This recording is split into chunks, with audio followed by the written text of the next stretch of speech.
Hi Scouts, this is Miss Becky. Hi Scouts, this is Miss Monica. Hi Scouts, it's Miss Rosie. Alrighty Scouts, so we're going to go ahead and we're going to start off with our flag ceremony. So I'm going to have my two helpers, Miss Becky and Miss Rosie, help me by holding my Cub Scouts flag and my American flag. Alrighty Scouts, so everyone please stand. We're going to go ahead and we're going to do our Scout salute and we're going to say the Pledge of Allegiance. I pledge allegiance to the flag of the United States of America and to the republic for which it stands, one nation, under God, indivisible, with liberty and justice for all. Okay, awesome. Scout sign. We're going to go ahead and we're going to say our Scout oath together.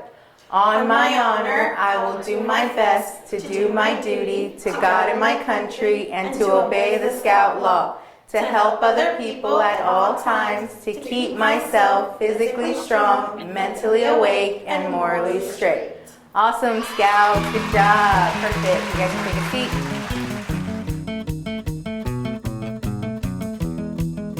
All right, Scouts, it's time for our Scout law. A Scout is trustworthy, loyal, helpful, friendly, courteous, kind, obedient, cheerful, thrifty, brave, clean, and reverent. Good job, Scouts.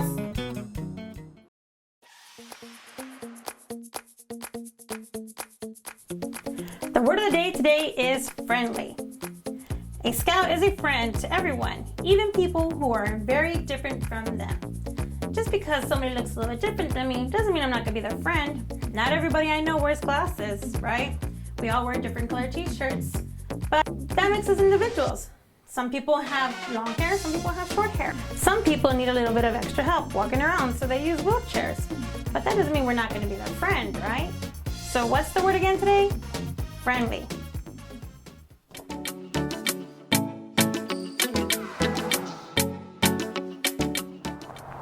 Hi Scouts, Miss Becky here. Today we're going to be talking about the wildlife and how to be cautious around it.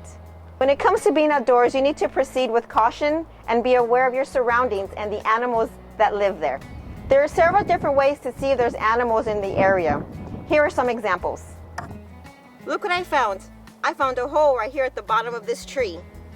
Normally animals like to use these, like rabbits, some snakes, even some armadillos, to make their home. Look, I also found this evidence of an animal here. You see all these scrapings on this tree? This is possibly from a deer who's scraping their horns on it, either to mark their territory or if it's a young buck when they're growing their new horns. And this is another example to know that yes, it was a deer, because there's some deer scat. Tracks are another way to indicate that an animal is in the area. The bigger the track, the bigger the animal.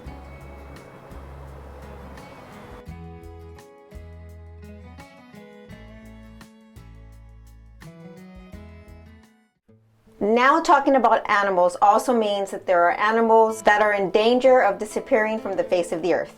A good example is a giant panda. These wonderful creatures are becoming extinct because of habitat destruction and as well as for their beautiful fur.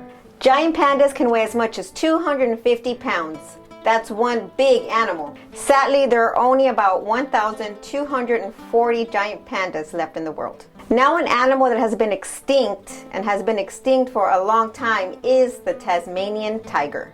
This extremely rare and extinct animal hasn't walked on the earth since 1936. That's over 80 years ago. This animal looks like a cross between a tiger because of the stripes going down its back and a wolf because of its canid-like features. A cool characteristic about this animal is how wide its mouth can open. It can open up so wide that it can eat a tiger.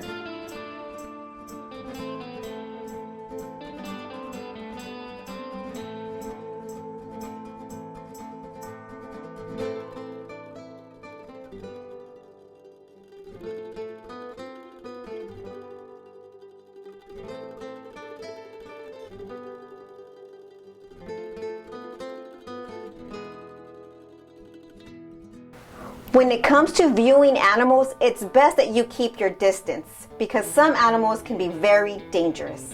A good example of a dangerous animal is the Texas black bear.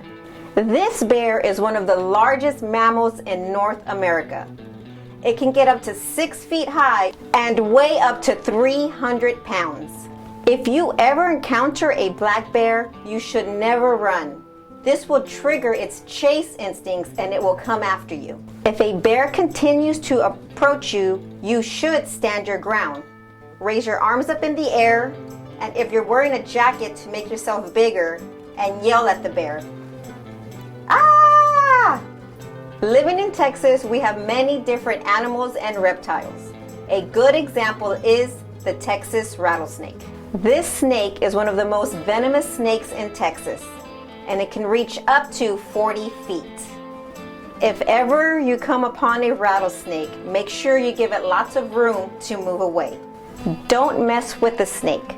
The best thing to do is just to leave it alone. It will not harm you unless it feels threatened. A rattlesnake will rattle its tail when it feels nervous.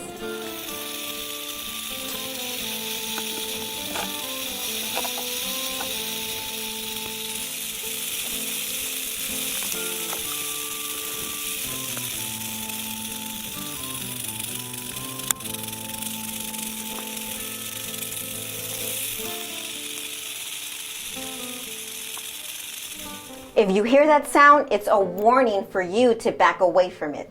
If you don't leave it alone, it will strike at you. Make sure when you go out exploring in the woods to pay attention to your surroundings. And remember, safety is the most important thing. Bye, Scouts. Have a great day. Crikey, I see a hole.